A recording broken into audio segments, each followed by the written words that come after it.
Welcome to the InnerSelf.com audio version of 5 Attitudes to Support Good Communication with Animals, written by Nancy Windheart and narrated by Marie T. Russell, publisher of InnerSelf.com.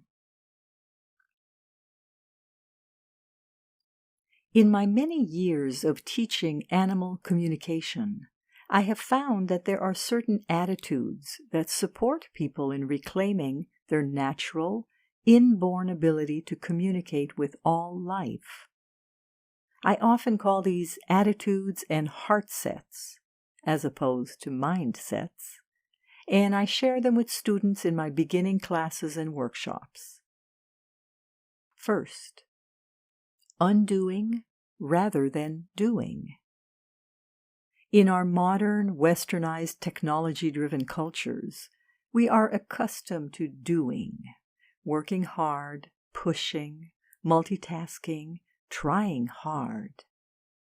When we want to open to our natural ability to communicate clearly with all life, we often need to undo a lot of our prior human conditioning, habits, ways of relating to the world, and tendencies to move quickly. It is helpful to slow down, open our awareness, and put our focus on being, undoing, rather than doing. This approach will allow us to connect with animals more easily and make it easier for them to connect with us. Second, feeling rather than thinking. Our human thinking minds are a wonderful tool. They help us to get where we need to go on time, make our grocery lists, and create all kinds of wonderful things in the world. However, in relearning how to communicate with animals and all life, our human thinking minds are not well suited for the task.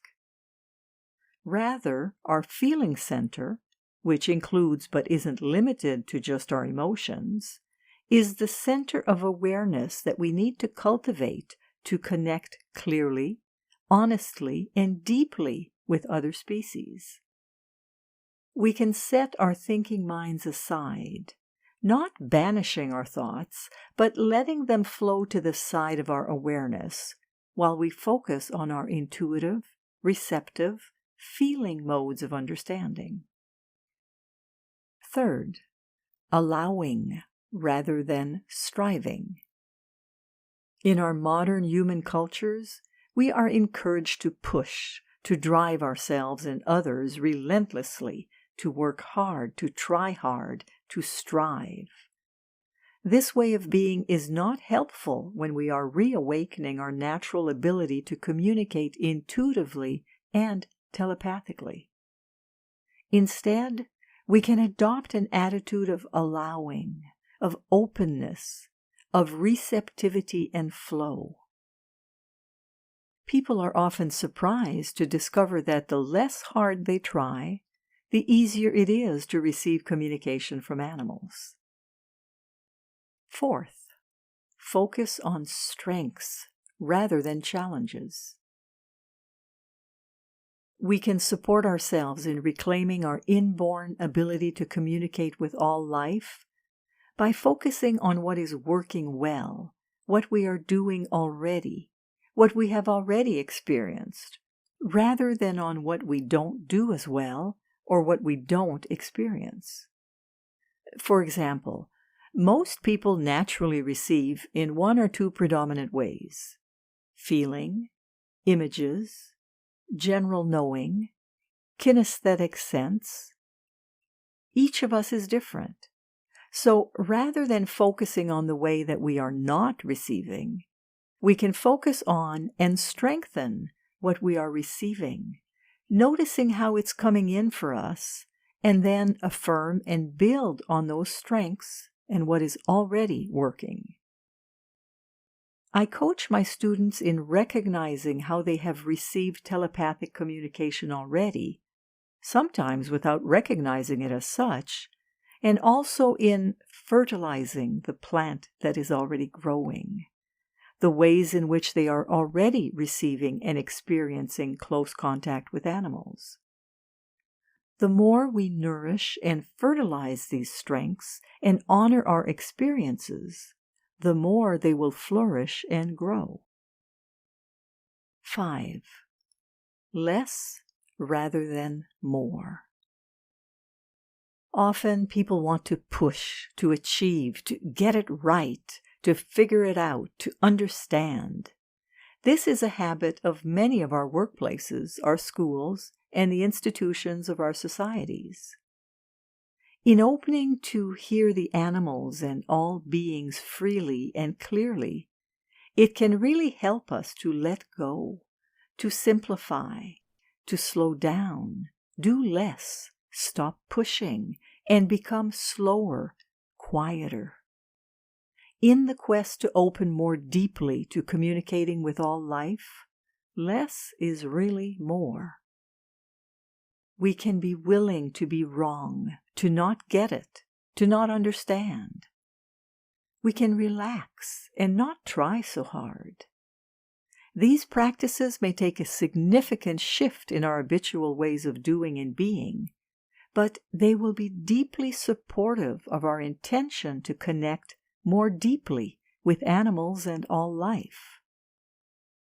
Take a few minutes each day to be with a tree, to sit quietly with one of your animal friends, to gently open to the experience and perspective of the birds, the insects, the plants in your home or garden. These small moments are powerful and will begin to create a way of being, listening and perceiving that will open your awareness and understanding of the other-than-human worlds. I hope that these suggestions will support you in slowing down, opening your intuitive senses, and deepening your connection with all life. This article was written by Nancy Windheart, an internationally recognized animal communicator and interspecies communication teacher. The article was narrated by Marie T. Russell, publisher of InnerSelf.com. We hope that you have enjoyed this article. For over 30 years, we at Inner Self have sought to encourage new attitudes and new possibilities. For more inspiration, visit us at InnerSelf.com. Thank you.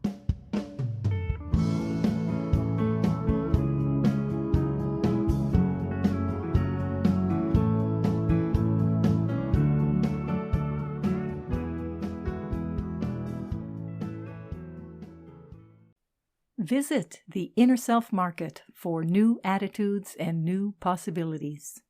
You'll find inspiring books, wonderful music CDs, audiobooks, card decks, candles, jewelry, gifts, all kinds of wonderful things. Visit us at market.innerself.com.